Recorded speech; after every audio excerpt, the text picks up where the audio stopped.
Hello students, this is class 10th and we are studying chapter agriculture and the geography book we are studying now.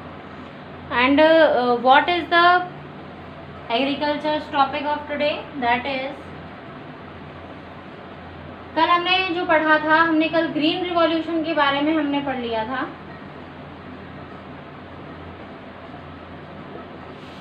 कि green revolution क्या होता है, green revolution का जो impact है वो क्या पड़ा। अब हम बात कर रहे हैं किसकी, एक मूवमेंट आया था भूदान ग्रामदान। भूदान ग्रामदान का एक मूवमेंट है, आपको उसकी स्टोरी दी हुई है, जो आचार्य विनोबा भावे थे। आचार्य विनोबा भावे जो थे, तो आचार्य विनोबा भावे का ये मूवमेंट है। आचार्य विनोबा भावे ने लैंडलेस जो लेबर थी, जिनके पास ज़मीनें नहीं थी, उनके लिए कुछ ऐसे वर्क किए, कुछ ऐसा स्टार्टिंग किया, ऐसा रिवॉल्यूशन किया जिसकी वजह से इन्हें काफ़ी इम्पोर्टेंस दी जाती है, इनका नाम जो है वो जाना जाता है हिस्ट्री में। तो आचार्य विनोबा भावे जो थे वो महात्मा गांधी के डिसिपल थे। किसके डिसिपल थे? महात्मा गांधी के। और इनके काम से खुश होकर महात्मा गांधी ने इन्हें आचार्य की उपाधि दी थी। अब महात्मा गांधी ने इनको अपना डिसिपल बनाया था, ये काफ़ी अच्छे डिसिपल थे, यानी शिष्य थे महात्मा गांधी के। तो इन्होंने भूदान ग्रामदान, ये जो रिवॉल्यूशन, ये स्टोरी क्या है देखिए। जब लैंडलेस जितनी भी लेबर थी वो सभी इसलिए बहुत ज़्यादा परेशान थी क्योंकि जो महंगाई थी वो बहुत ज़्यादा बढ़ गई थी, और जो पर्सन्स थे, लैंडलेस जो लेबर थी, वर्कर्स जो थे, वो सभी जो थे वो बहुत परेशान थे। किसकी वजह से? कि हमारे पास लैंड नहीं है तो किस तरीके से प्रोडक्शन करें, क्या करें, क्योंकि लैंडलेस लेबर को कोई भी ज़्यादा वेजेस वगैरह नहीं दिया करता था। तो भूदान ग्रामदान में क्या इन्होंने किया, इस एक्टिविटी में इन्होंने एक साथ बहुत सारे लोगों को अपने साथ इकट्ठा किया, और अकेले जब इन्होंने इकट्ठा किया और कहा कि ठीक है, इसके लिए हमें कोई रिवॉल्यूशन करना पड़ेगा, यानी कि कोई ना कोई तरीका तो ऐसा निकालना ही पड़ेगा जिससे हमारा जो ये लैंडलेस जो लेबर है इनको क्या मिल जाए, ज़मीनें मिल जाए। तो इन्होंने इसके लिए अकेले ही पद यात्रा आरंभ कर दी, और अकेले ही जब इन्होंने चलते रहे तो इन्होंने सभी से इस तरीके की, जैसे रिक्वेस्ट करना, ये होता है लोगों में जागरूकता फैलाना कि लैंडलेस लेबर जो है वो बहुत ज़्यादा कष्ट झेल रही है, परेशान हो रही है। तो ये सारी की सारी चीज़ें बहुत इम्पॉर्टेंट थी। तो इन्होंने जब ये किया और ये चलते जा रहे थे, तो किसी एक जो बड़ा फार्मर था, उसने इनके प्रयासों को देखा कि ये पूरे दुनिया में पैदल ही चक्कर काट रहे हैं। तो जब उसने इनके प्रयासों को देखा तो उसने क्या किया कि बहुत सारी जो ज़मीन है, 80,000 एकड़ कुछ ज़मीन का आपकी बुक में दिया हुआ है, बहुत सारी ज़मीन जो है वो दान कर दी इनको। और इन्होंने फिर उसे किसको दे दिया, यानी वैसे भी सोशल वेलफेयर में ही लगाना था उसे, लैंडलेस लेबर को दे दिया। तो ऐसा जब ये करते रहे तो उसको देखकर और लोगों में, जब उस बिग फार्मर ने ऐसा स्टेप लिया तो उसको देखकर जो अदर जो लोग थे उनके अंदर भी आया कि नहीं ठीक है भाई, हमें भी क्या करना चाहिए, हमें भी दान वान करना चाहिए इस तरीके का।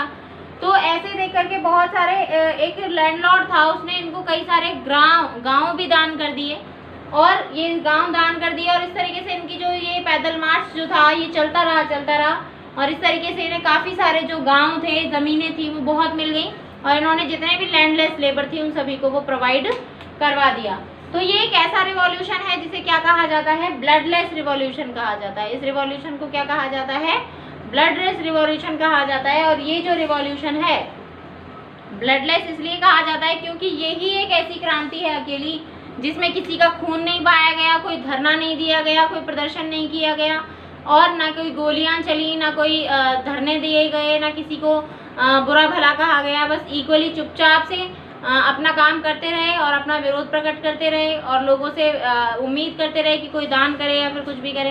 तो ये एक इकलौता ब्लडलेस रिवॉल्यूशन कहा जाता है। तो अब हम इसके बारे में बात करेंगे कि जो एग्रीकल्चर है उसका हमारी कंट्रीब्यूशन क्या है हमारी इंडस्ट्री में, हमारी जीडीपी में। देखिए, एग्रीकल्चरल जो सेक्टर है, मैंने आपको पहले भी बताया था कि जो एग्रीकल्चरल सेक्टर है ये प्राइमरी सेक्टर है।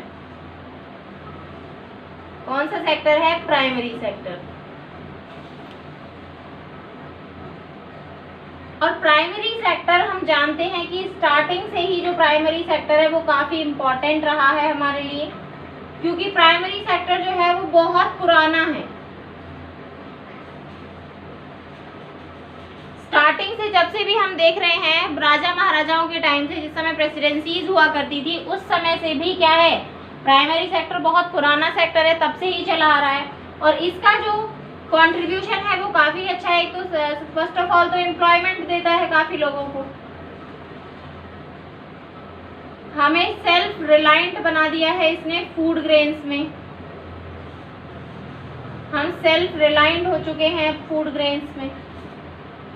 और जीडीपी जो है हमारी, यानी ग्रॉस डोमेस्टिक प्रोडक्ट जो है, जिससे हमारे देश के डेवलपमेंट रेट का पता चलता है, अकेले प्राइमरी सेक्टर का जो कंट्रीब्यूशन है वो है इसमें 52%। लेकिन ये जो 52% है, ये धीरे धीरे अब क्या होता जा रहा है, डिक्लाइन होता जा रहा है। क्यों होता जा रहा है डिक्लाइन?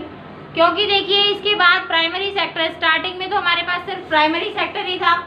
तो जब हमने 5 ईयर प्लान बनाए थे, तो 5 ईयर प्लान में हमारा जो फर्स्ट 5 ईयर प्लान था, उस फर्स्ट 5 ईयर प्लान का हमारा जो मेन मोटिव था, वो मोटिव ये था कि हमें क्या करना है, सबसे पहले हमारा एग्रीकल्चर जो है, इसको हमें बहुत आगे ऊंचाइयों तक लेके जाना है। तो जब हमारा ये मेन मोटिव ये था, तो हमने उसी एम को बना करके, उसी एम को ध्यान में रख करके हमने काम किया।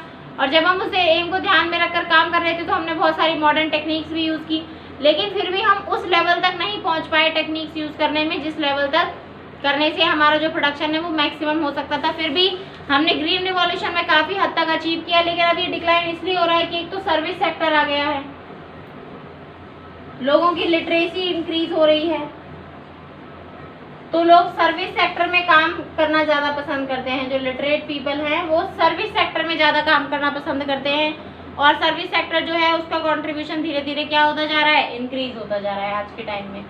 तो इसमें एक प्रॉब्लम ये भी है, डिक्लाइन भी हो रहा है, क्योंकि हमारे पास मॉडर्न जो मेथड्स हैं वो प्रॉपर नहीं है। हमारे पास मॉडर्न मेथड्स प्रॉपर नहीं है। नेक्स्ट हम बात करें तो यहाँ पर डिस्गाइज्ड अनएम्प्लॉयमेंट भी बहुत ज़्यादा पाया जाता है, यानी कि हिडन अनएम्प्लॉयमेंट यहाँ पर बहुत पाया जाता है।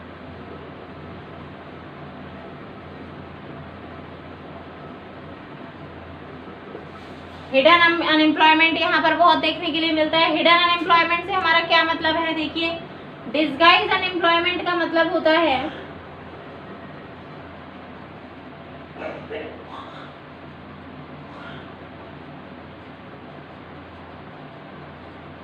डिस्गाइज्ड अनएम्प्लॉयमेंट का मतलब होता है छिपी हुई बेरोजगारी। यानी मान लीजिए कोई भी एक फील्ड है, इस फील्ड में कोई एक पर्सन वर्क कर रहा है। अभी कोई एक पर्सन अगर इस फील्ड में वर्क कर रहा है, तो उसका जो प्रोडक्शन आ रहा है वो हो रहा है 1 टन। अब इसके 4 सन हैं, तो इसके 4 सन भी किस में लग गए, इसी फील्ड में लग गए। तो भाई जो प्रोडक्शन है, अभी 5 लोग हो गए तो 500 हो जाना चाहिए। लेकिन क्या इस लैंड के अंदर, क्योंकि भाई जब ये खेती कर रहा था एक पर्सन, जब ये कल्टीवेशन कर रहा था, तब भी इतना ही प्रोडक्शन था, क्योंकि लैंड जो है वो तो उतना ही प्रोडक्शन देगी ना, चाहे उस पर 10 लोग काम कर लें, चाहे उस पर 50 लोग काम कर लें। ज़्यादा से ज़्यादा हो सकता है कि ये कोई नए मेथड यूज़ कर दें, नई टेक्निक यूज़ करें, तो हो सकता है कि 100 से लेकर 120 टन हो जाए। लेकिन यहाँ पर जो काम दिख रहा है वो कितने पर्सन का ही दिख रहा है, सिर्फ 1 पर्सन का ही। अब ये चारों काम करेंगे तो फिर ये चारों में सारे लगातार काम थोड़ी ना करेंगे, एक बैठ जाएगा, एक आराम कर लेगा, 2 काम कर लेंगे, 3 काम कर लेंगे, इस तरीके से होगा। तो ये जो होती है, अगर इन चारों को हटा दें यहाँ से हम, तो भी इसके प्रोडक्शन पर कोई इफेक्ट नहीं पड़ेगा, तो भी इस लैंड के फंक्शन पर कोई इफेक्ट नहीं पड़ेगा, इसकी प्रोडक्शन पर, इसकी प्रोडक्टिविटी पर कोई भी इफेक्ट नहीं पड़ेगा। तो ऐसा पर्सन जिसके काम का कोई इफेक्ट ही नहीं पड़ रहा, तो वो क्या अनएम्प्लॉयड माना जाएगा या एम्प्लॉयड माना जाएगा? बिल्कुल अनएम्प्लॉयड ही माना जाएगा। क्यों? क्योंकि उसका प्रोडक्शन तो किसी काम का ही नहीं है, क्योंकि वो तो अगर ना भी रहे तो उसके प्रोडक्शन पे कोई इफेक्ट ही नहीं पड़ेगा।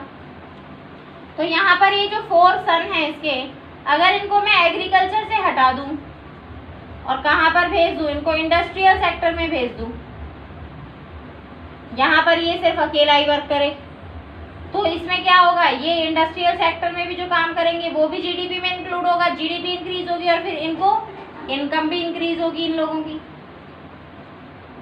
इनकम भी तो इंक्रीज होगी ना, तो ये इनकम जब इंक्रीज होगी तो जीडीपी इंक्रीज होगी और इनका जो लेवल है वो भी इंक्रीज हो जाएगा।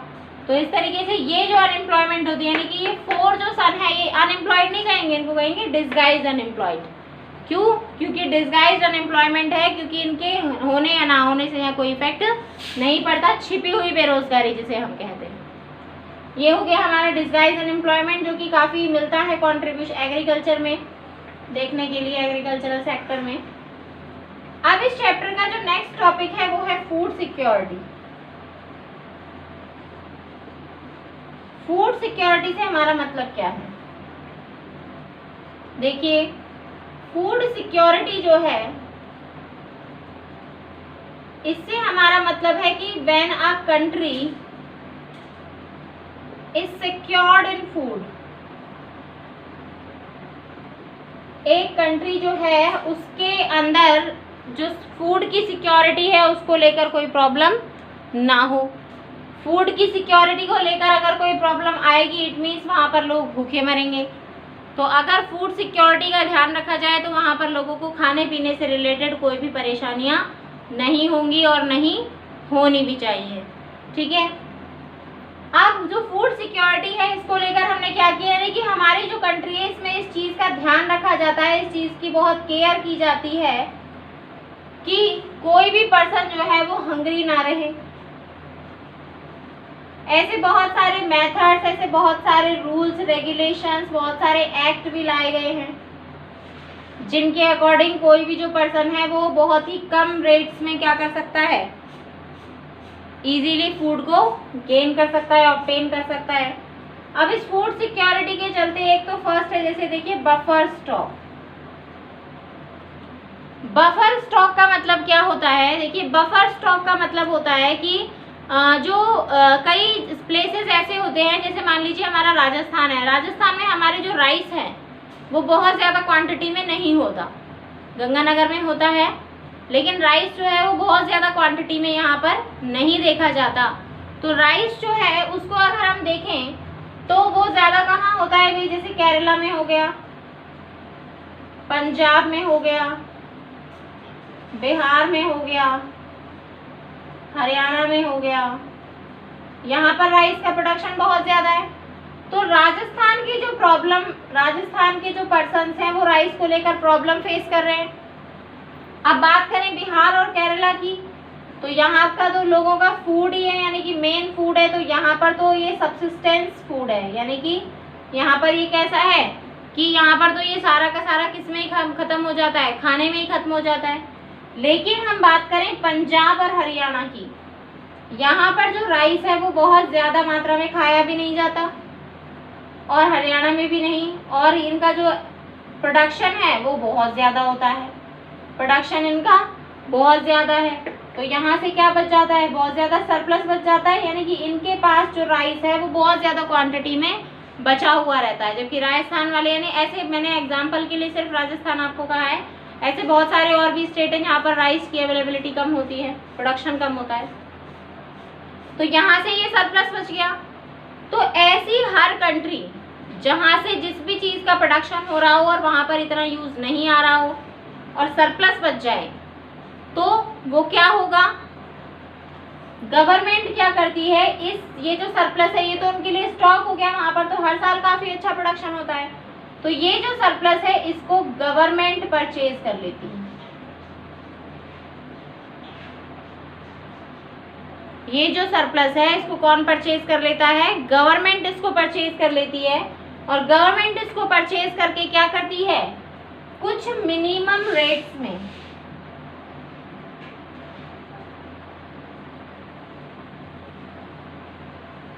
उन कंट्रीज को प्रोवाइड करवाती है, मिनिमम प्राइस में, मिनिमम रेट्स में, उन स्टेट्स में इसको सेंड करवा देती है जहां पर उसकी लैकनेस है, यानी कमी है। तो इससे क्या होता है कि जहां पर बहुत ज़्यादा है वहां से डायरेक्ट, क्योंकि गवर्नमेंट अगर खरीदेगी तो वो प्राइसेस में बहुत ज़्यादा डिफरेंस नहीं आने देगी, लेकिन अगर कोई प्राइवेट सेक्टर इसको परचेज करता है तो ऑब्वियसली वो पहले अपना प्रॉफिट निकालेगा, गवर्नमेंट जो है वो अपना प्रॉफिट नहीं निकालती। तो ये है हमारा क्या, बफर स्टॉक। अब बात करते हैं पीडीएस सिस्टम की। पीडीएस सिस्टम भी क्या है, फूड सिक्योरिटी का ही एक पार्ट है।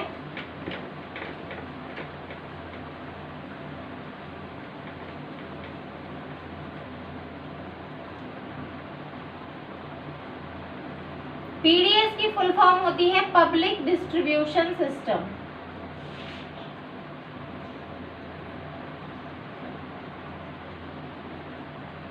पीडीएस का मतलब क्या है? पब्लिक डिस्ट्रीब्यूशन सिस्टम, यानी कि पब्लिक जो है उसको डिस्ट्रीब्यूट करते हैं किस तरीके से? हर पर्सन का एक राशन कार्ड बनाया जाता है, उस कार्ड को बनाया जाता है पॉवर्टी लाइन के अकॉर्डिंग। जो भी पर्सन पॉवर्टी लाइन के अंतर्गत आते हैं वो पर्सन्स क्या हो जाते हैं? एलिजिबल हो जाते हैं कि उन्हें बीपीएल कार्ड मिल जाए, और जो उसके अबव आते हैं उन्हें मिल जाता है एपीएल कार्ड।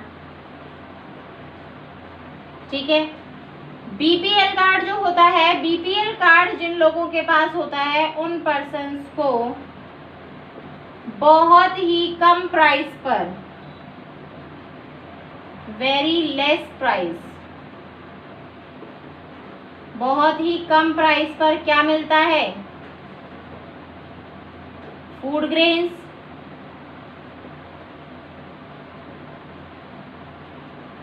पल्सेस,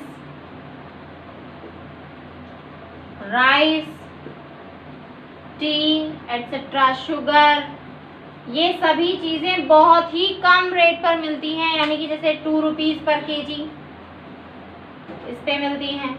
राइस और व्हीट 2 रुपीज पर केजी पे मिलता है। बीपीएल जो कार्ड होते हैं, बिलो पॉवर्टी लाइन जो कार्ड्स होते हैं। सेम ऐसे ही एपीएल कार्ड्स में भी काफ़ी जो पर्सन्स हैं वो इन फैसिलिटीज़ का फ़ायदा उठाते हैं, जैसे कि उनको भी कुछ विशेष परिस्थितियों में क्या मिलता है? स्पेशल कंडीशंस में उन्हें भी कुछ मिनिमम सपोर्ट प्राइस पर, 2 रुपीज़ पर केजी नहीं लेकिन थोड़ा सा ज़्यादा, इस सपोर्ट प्राइस पर इन्हें भी ये सारी की सारी चीज़ें, सारी की सारी जो फैसिलिटीज़ हैं ये प्रोवाइड करवाई जाती हैं। तो ये हो गया हमारा पीडीएस सिस्टम। अब हम बात करते हैं किसकी? एमएसपी, यानी कि minimum support price.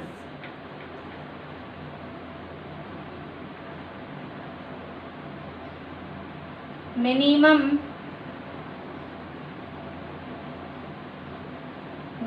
Support price.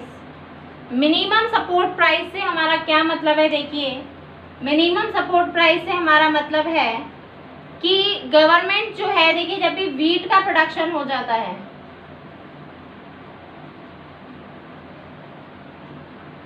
Wheat का प्रोडक्शन हो जाता है तो बाय गवर्नमेंट एक रेट लिस्ट जारी की जाती है, एक रेट लिस्ट निकाली जाती है। उस रेट लिस्ट में जो एमएसपी यानी मिनिमम सपोर्ट प्राइस दिया होता है, जो भी फार्मर्स हैं उनसे कोई भी इस प्राइस से कम परचेज नहीं कर सकता। फार्मर्स से कोई भी मिनिमम सपोर्ट प्राइस से कम परचेज नहीं कर सकता। ये बहुत ही अच्छी पॉलिसी, क्योंकि काफ़ी सारे लैंडलॉर्ड्स वगैरह जो है वो क्या करते, क्योंकि अगर कोई और परचेज नहीं करता तो उनके सरप्लस को इसी प्राइस पर गवर्नमेंट परचेज कर लेती है, तो उससे उन्हें नुकसान नहीं होता, क्योंकि लैंडलॉर्ड वगैरह जो होते हैं वो बहुत कम प्राइस पर, मान लीजिए कि अगर 2000 रुपीज़ पर 100 है पर क्विंटल अगर व्हीट है, तो जो वो है वो 800, जो लैंडलॉर्ड वगैरह है वो 800 अगर के आसपास ही उन्हें परचेज कर लेते हैं, जबकि गवर्नमेंट जो है वो इतना मिनिमम सपोर्ट प्राइस रखती है। तो ये बहुत ही इम्पोर्टेंट है, जिससे फार्मर्स को कोई भी लॉसेस नहीं झेलने पड़ते हैं। अब हम बात करते हैं किसकी, कुछ और जो प्रॉब्लम्स हैं। एग्रीकल्चर जो है, एग्रीकल्चर में कुछ प्रॉब्लम्स आती हैं, जैसे कि ग्रेजुअल शिफ्टिंग हो गई है। अब जो क्रॉप है, पहले बोई जाती थी क्रॉप्स, लेकिन अब जो क्रॉप्स हैं उनका जो प्रोडक्शन है वो धीरे धीरे कम होता जा रहा है। अब क्रॉप्स का प्रोडक्शन धीरे धीरे क्या होता जा रहा है? कम होता जा रहा है। और ये जब क्रॉप का प्रोडक्शन कम हो रहा है, और इसकी जगह किसने ले ली है? हॉर्टिकल्चर ने, यानी कि वेजिटेबल्स और फ्रूट्स ने। क्यों? क्या रीजन है इसके? देखिए, रीजन इसके ये है कि पानी की बहुत ज़्यादा कमी है, क्योंकि क्रॉप कल्टीवेशन के लिए वाटर अवेलेबिलिटी बहुत ज़रूरी है, और हमारे यहाँ पर ये बहुत ज़्यादा लैकनेस है वाटर की। स्कैरसिटी ऑफ वाटर है, लैंड डिग्रेडेशन, लैंड जो है हमारी वो धीरे धीरे क्या होती जा रही है, डिग्रेड होती जा रही है, यानी कि उसका जो वैल्यू है, उसकी जो इम्पोर्टेंस है, उसकी जो क्वालिटी है वो क्या हो रही है, धीरे धीरे बहुत कम हो रही है। और वो क्वालिटी धीरे धीरे कम हो रही है तो उस पर होने वाला प्रोडक्शन भी जो कम होता है, तो मनुष्य जो है, फार्मर जो है, वो जितनी भी एक्टिविटीज उसमें करता है, जितना भी उसमें पैसा लगाता है, जितनी कॉस्ट लगा पाता है, उससे कम ही उसे प्रोडक्शन मिलता है। इसीलिए शिफ्टिंग हो गई है कि क्रॉप की जगह पर अब लोग किसको ज़्यादा प्रेफर करने लगे हैं, फ्रूट्स और वेजिटेबल्स को, क्योंकि इनका जो प्राइस है वो भी बहुत ज़्यादा मिलता है।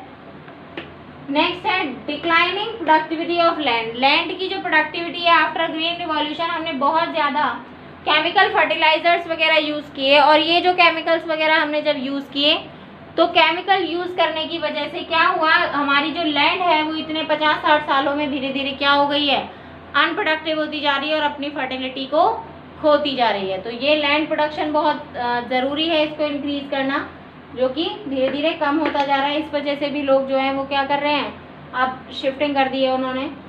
वाटर स्टोरेज, वाटर स्टोरेज जो है, देखिए ये बहुत बड़ी प्रॉब्लम है कि वाटर को स्टोर करके रखने की बड़ी प्रॉब्लम है। कई बार क्या होता है कि जो हमारी लैंड है उसके अंदर जो अंडरग्राउंड वाटर है वो धीरे धीरे कम होता जा रहा है, इरिगेशन फैसिलिटीज़ भी कम अवेलेबल हैं। तो वाटर स्टोरेज का मतलब यहाँ पर यह है कि कई बार जो बड़े बड़े फार्मर्स होते हैं वो बहुत बड़े बड़े क्या कराते हैं, डीप वेल करा लेते हैं, जिसे हम भीलवाड़ा बोर भी कहते हैं। डीप वेल जब वो करवा लेते हैं और अपने पास ही तो उनके पास तो पानी हो जाता है, क्योंकि उनके पास पैसा है, तो वो बहुत ही महंगा होता है वो बोर, तो इजीली करवा लेते हैं। लेकिन क्या होता है, अगर ये पर्सन जो हैं, ये पर्सन तो करवा लेते हैं बोर, लेकिन उससे क्या होता है, आसपास के जो लोग हैं, जो छोटे मोटे लोग हैं, उनके घरों में पानी आना बंद हो जाता है, तो उनके पास वाटर की स्टोरेज अवेलेबल नहीं होती, तो इससे वो लोग और गरीब हो जाते हैं, क्योंकि प्रोडक्टिविटी नहीं हो पाती है। तो ये कुछ ग्रेजुअल शिफ्टिंग के रीजंस थे। अब हम बात करते हैं globalisation on agriculture, impact of globalisation on agriculture, agriculture पर ग्लोबलाइजेशन का क्या इफेक्ट पड़ा है। देखिए ग्लोबलाइजेशन क्या है कि ग्लोबलाइजेशन का मतलब है जब हम कनेक्ट हो चुके हैं एक जगह से, एक ही पर्सन जो एक कंट्री है वो अब पूरी दुनिया से इजीली कनेक्ट हो सकती है, हमें कोई भी चीज़ है कहीं से भी मंगवानी है हम मंगवा सकते हैं। क्योंकि ग्लोबलाइजेशन कब से स्टार्ट हो गया था, एक तरीके से तभी से स्टार्ट हो गया था जब से इंडिया में आए थे लोग, ब्रिटिश लोग जब यहाँ आए थे, तो ब्रिटिश ने यहाँ से हमारे कॉटन का क्या किया, कॉटन का कॉमर्स करना शुरू किया, कॉटन का बिजनेस करना स्टार्ट किया, कॉटन को वहाँ भेज देते थे, वहाँ से रेडीमेड कपड़े मंगवाते थे। तो इस तरीके से धीरे धीरे ग्लोबलाइजेशन यानी एक कंट्री का दूसरी कंट्री से कांटेक्ट होना स्टार्ट हो गया। अब जो ग्लोबलाइजेशन है इसका धीरे धीरे हमें हैबिट भी हो गई, क्योंकि जब हमने ये बंद कर दिया दूसरी कंट्रीज़ में सामान वगैरह देना, तो क्या हुआ कि हमारा जो सामान वगैरह देना है उससे हम जो भी सामान हम पहले मार्केट में बेच पाते थे अब वो नहीं बेचते, तो उससे इनकम नहीं होती। तो ग्लोबलाइजेशन पर हम डिपेंड हो गए हैं, क्योंकि इतना ज़्यादा अब हमें प्रोडक्शन करना भी पड़ता है, और अदर कंट्रीज से कंपटीशन करने के लिए भी हमें, यानी कि मार्केट में बने रहने के लिए हमें क्या करना होता है, क्योंकि अगर हम अपनी कंट्री में प्रोडक्शन नहीं करेंगे तो लोग बाहर से मंगवाने लग जाएंगे, क्योंकि अब तो बाहर से मंगवाना ईजी हो गया है ना, तो बाहर से लोग मंगवाने लग जाएंगे तो बस कोई प्रॉब्लम ही नहीं आएगी। तो इसीलिए ग्लोबलाइजेशन का कुछ नेगेटिव इम्पैक्ट भी पड़ा है और पॉजिटिव भी पड़ा है, क्योंकि हमें मार्केट भी तो मिला है, क्योंकि पहले सिर्फ एक ही कंट्री का मार्केट होता था, अब तो अदर कंट्रीज़ का, यानी कि जो अपॉर्चुनिटीज़ को समझता है ग्लोबलाइजेशन को, जो पॉजिटिव लेना चाहे वो पॉजिटिव इजीली ले सकता है। एक इसमें आता है जेनेटिक इंजीनियरिंग, जेनेटिक यानी देखिए हम एक तो ऑर्गेनिक, जेनेटिक इंजीनियरिंग का क्या मतलब होता है कि ग्लोबलाइजेशन के थ्रू हमने नए नए जो सीड्स हैं, डिफरेंट वेराइटी के सीड्स को हमने परचेज करना स्टार्ट किया, डिफरेंट वेराइटीज़ के सीड्स को हमने प्रोड्यूस करना स्टार्ट किया, यानी खुद ने ही हमने जनरेट कर लिया अलग वेराइटीज़ के सीड, उन्हें उसे कहा गया है जेनेटिक फार्मिंग या जेनेटिक इंजीनियरिंग। एक बात करते हैं जिसमें लास्ट टॉपिक है वो है ऑर्गेनिक फार्मिंग का। ऑर्गेनिक फार्मिंग का मतलब होता है कि ट्रेडिशनल मेथड से मैन्योर वगैरह यूज़ करके, ट्रेडिशनल मैन्योर यूज़ करके आपको क्या करना है, कल्टीवेशन करना है, ये होता है ऑर्गेनिक फार्मिंग, जिसमें कोई भी केमिकल फर्टिलाइज़र यूज़ नहीं करना है, कोई भी पेस्टिसाइड केमिकल यूज़ नहीं करना है, इस तरीके से ऑर्गेनिक फार्मिंग करनी है। तो ये था आपका चैप्टर, ये चैप्टर आपका आज कंप्लीट हो गया है। नेक्स्ट चैप्टर पढ़ेंगे नेक्स्ट वीडियो में, और जो आज है हम बात करते हैं किसकी, इस चैप्टर की, और इसके नोट्स आपको कंप्लीट करके मुझे ऑन ट्यूसडे आपको भेजने हैं। So thank you. Have a nice day, sorry Monday evening तक आपको कंप्लीट करके भेजना है, ठीक है। Thank you, have a nice day.